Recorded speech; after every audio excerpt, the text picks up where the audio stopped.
السلام علیکم دوستوں، میں ہوں نوید احمد اور آپ دیکھ رہے ہیں birds health care and breeding کا ایک فریش اور زبردست ایپیسوڈ۔ جیسا کہ آپ سبھی دوست جانتے ہیں کہ بریڈنگ سیزن جو ہے وہ ختم ہو گیا ہے اور تقریباً سبھی دوستوں نے باکسز جو ہیں وہ اتار دیے ہیں، اور اسی طرح میں نے بھی اپنے سارے برڈز کے باکسز جو ہیں وہ اتار دیے ہیں۔ اس دفعہ ماشاءاللہ بہت ہی اچھی اور زبردست بریڈ آئی، جس میں بہت سارے برڈ جو ہیں وہ سیل بھی کیے اور اپنے لیے بھی بہت زیادہ برڈ جو ہیں وہ روکے ہیں اگلے سیزن کے لیے، کہ ان سے اچھی بریڈ لینے کے لیے ان کو جو ہے وہ میں نے پال رہا ہوں۔ اور جیسا کہ آپ کو نظر آ ہی رہے ہیں، یہ بچے یہ مدر فیڈ پہ ہی تھے، لیکن گرمی بہت ہی زیادہ آنے کی وجہ سے ان کو جو ہے میں نے ہینڈ فیڈ پہ اٹھا لیا ہے۔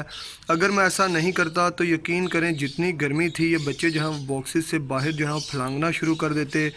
اور آپ نے دیکھا ہوگا دوستوں کہ گرمی کے موسم میں پانی کی کمی ہونے کی وجہ سے بچے جو ہیں وہ ڈی ہائیڈریشن کا شکار ہو جاتے ہیں، اور اس کے ساتھ ساتھ فیڈ اچھی نہ ملنے کی وجہ سے ان کی گروتھ جو ہے وہ بہت اچھی نہیں رہتی، جس کی وجہ سے بچہ جو ہے وہ کمزور اور ڈھیلا آپ کو لگے گا۔ آپ جیسے ہی گرمی آئے تو آپ کو چاہیے کہ اگر آپ کے برڈز نے بچے جو ہیں نکالے ہوئے ہیں تو ان بچوں کو ہینڈ فیڈ پہ اٹھا لیں۔ اس سیزن میری ہینڈ فیڈ کرنے کی کوئی جو ہے خواہش نہیں تھی، لیکن پھر بھی مجبوراً مجھے جو ہے 40 سے 50 بچوں کو لاسٹ میں ہینڈ فیڈ کروانا پڑی۔ کچھ بچے جو ہیں وہ اندر ہیں، سیلف ہو گئے ہیں، اور کچھ کو ابھی جو ہے فیڈ کروا رہا ہوں، اور کچھ بچے جو ہیں وہ آپ کے سامنے ہی ہیں۔ یہ تقریباً 9 بچے ہیں ابھی، اور ان میں زیادہ تر جو ہیں وہ اوپ لائن کے سپلٹ، اور میں آپ کو ابھی دکھاتا ہوں یہ، اور اوپ لائن کے سپلٹ اور اوپ لائن یوونگ، اور اس کے ساتھ ساتھ البینو اور لٹینو کے چکس ہیں۔ تو بہت ہی اچھا ایکسپیرینس رہا ہے اس سال میں فرینڈز، کہہ لیں کہ تقریباً 40 سے 50 بچے جو ہیں لاسٹ کلچ کے میں نے ہینڈ فیڈ کرائے، اور اللہ تعالیٰ کا شکر ہے کہ کوئی بھی بچہ جو ہے مجھ سے ایکسپائر نہیں ہوا، کیونکہ جب بھی بچہ آپ سے ایکسپائر ہو جاتا ہے تو آپ کو پھر اس کا دلی دکھ بھی ہوتا ہے، کیونکہ آپ کی وجہ سے اس کی جان جاتی ہے۔ تو اس وجہ سے میں نے کوشش کی تھی کہ میں ہینڈ فیڈ پہ نہ ہی اٹھاؤں، لیکن لاسٹ میں میری مجبوری بن گئی ان کو ہینڈ فیڈ کروانا۔ اور جو بچے آپ دیکھیں کہ ان کی پلکنگ ہو رہی ہے تو ان کو بھی آپ ہینڈ فیڈ پہ اٹھا لیا کریں۔ اگر آپ ایسے بچوں کو ہینڈ فیڈ پہ نہیں اٹھائیں گے تو وہ بچے جو ہیں بہت ہی کمزور رہ جائیں گے، اور کمزوری کے باعث وہ کہہ لیں کہ اگر بہت زیادہ سردی میں ہے تو وہ ایکسپائر ہی ہو جائیں گے۔ تو اس گتے کے ڈبے کا مجھے بہت ہی زیادہ فائدہ ہوا ہے۔ سارے بچے جو ہیں میں نے ایسے ہی سیلف کیے، اور اس سے پچھلے سال بھی میرا ہینڈ فیڈ کا ایکسپیرینس جو ہے وہ بہت ہی اچھا رہا۔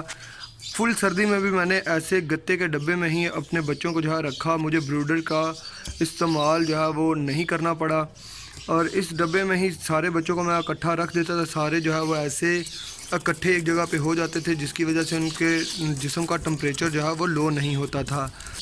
ایسے میں نے رنگ نیک کے بچے بھی سیلف کیے، اور بہت زیادہ لو برڈز کے بھی۔ اس میں سب سے مین بات کا جو آپ کو خیال رکھنا ہے وہ یہ ہے کہ جب بھی آپ اس میں بورے کا استعمال کریں تو کوشش کریں کہ وہ 8 سے 10 دن کے درمیان جو ہے وہ چینج کر لیا کریں۔ اگر آپ ایسا نہیں کریں گے تو اس کے اندر بہت زیادہ سنڈیاں پیدا ہو جائیں گی اور کیڑے مکوڑے پیدا ہو جائیں گے جو بچوں کو تنگ کرتے رہیں گے، اور اس سے برڈ جو ہے وہ کافی پریشان رہتا ہے۔ آپ کو چاہیے کہ جیسے ہی آپ کو لگے کہ بورا جو ہے وہ گندا ہو گیا ہے تو آپ نے فوراً سے اس بورے کو چینج کرنا ہے۔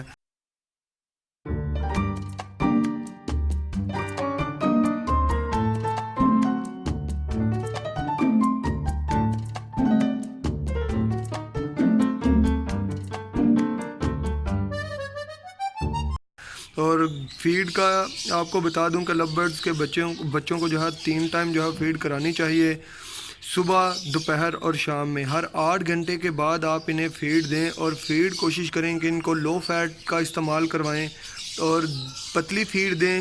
بہت سارے دوست ایسے ہیں جو کہ تھک فیڈ کا استعمال کراتے ہیں یا ہائی فیٹ فیڈ کا استعمال کراتے ہیں، تو ان ایسے بچوں کا جو ہے کہہ لیں پورٹ جو ہے جام ہو جاتی ہے، اور پورٹ جام ہونے کی وجہ سے برڈز جو ہیں وہ ایکسپائر ہو جاتے ہیں۔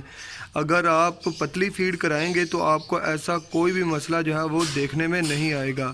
پتلی فیڈ جو ہے بہت ہی جلد بچے جو ہے ڈائجسٹ کر لیتے ہیں، اور تھک فیڈ جو ہے ان کے کرو میں جو ہے جمع ہو جاتی ہے، اس کی ایک گھٹلی سی بن جاتی ہے جو کہ بچوں کو ہضم کرنے میں بہت ہی زیادہ مشکل پیش آتی ہے۔ تو میں آپ کو یہی کہوں گا، یہی سجیسٹ کروں گا کہ جب بھی آپ فیڈ کرائیں تو بہت زیادہ بھی پتلا نہ رکھیں۔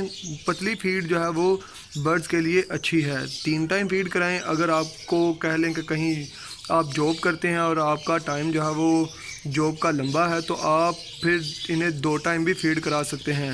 اب اگر میری بات کی جائے تو میں اپنے ان چکس کو کہہ لیں کہ 2 ٹائم ہی فیڈ کرواتا ہوں، ایک جو ہے وہ صبح 10 بجے اور ایک دفعہ جو ہے رات کو 10 بجے، اور مجھے کسی بھی طرح کا کوئی بھی انہیں پالنے میں مسئلہ نہیں آ رہا۔ آپ کو ان کی میں گروتھ دکھاتا ہوں، آپ دیکھیں فرینڈز کہ بچے جو ہیں وہ ماشاءاللہ بہت ہی صحت مند اور تندرست ہیں، کسی بھی طرح کا ان میں کوئی مسئلہ نہیں ہے۔ اور اسی طریقے سے اگر آپ بھی 2 ٹائم فیڈ کروانا چاہتے ہیں تو 2 ٹائم کروا لیجئے، لیکن میں آپ کو یہی سجیسٹ کروں گا کہ آپ 3 ٹائم جو ہے وہ فیڈ کرائیں تو بہت ہی اچھا رہے گا۔ اور ابھی جو ہے جیسے ہی گرمی آئے تو آپ نے باکسز جو ہے اتار دینا ہے۔ کوئی دوست جو ہیں وہ پھر بھی باکس لگے رہنے دیتے ہیں، اس کا نقصان یہ ہوتا ہے کہ برڈ جو ہیں وہ بریڈ تو کرتے ہیں لیکن ان کے بچے جو ہیں وہ نکل کے مر جاتے ہیں، انڈے انفرٹائل ہو جاتے ہیں، اور اس کے ساتھ ساتھ اور بڑے مسائل جو ہیں وہ آپ کو دیکھنے میں آ سکتے ہیں۔ ہو سکتا ہے کہ آپ کے بریڈر پیئر میں سے کوئی ایک برڈ جو ہے وہ ایکسپائر ہو جائے، اور اگر آپ نے دانے پانی کا اچھا خیال نہ رکھا تو بچے ایکسپائر ہوں گے ہی ہوں گے، تو آپ کے بڑے پیئر بھی ایکسپائر ہو سکتے ہیں۔ تو یہ تھی ایک چھوٹی سی اپڈیٹ آپ دوستوں کے ساتھ جو شیئر کرنی تھی۔ مجھے امید ہے کہ آپ کو یہ ویڈیو بہت ہی زیادہ پسند آئی ہوگی اور کافی انفارمیشن بھی ملی ہوگی۔ اگر ابھی تک آپ نے میرے چینل کو سبسکرائب نہیں کیا ہے تو جلدی سے میرے چینل کو سبسکرائب کر لیجئے اور ساتھ میں لگے اس بیل کے آئیکن کو دبا دیجئے تاکہ فیوچر میں کوئی بھی ویڈیو اپلوڈ کروں تو آپ کو نوٹیفیکیشن کے ذریعے مل سکے۔ اس کے ساتھ ہی مجھے اجازت دیجیے فرینڈز، پھر ملیں گے کسی نئی ویڈیو، نئے ٹاپک، نئے ایپیسوڈ کے ساتھ۔ تب تک کے لیے اپنا بہت سارا خیال رکھیے گا اور اپنے برڈز کا بھی دعاؤں میں یاد رکھیے گا۔ اللہ حافظ۔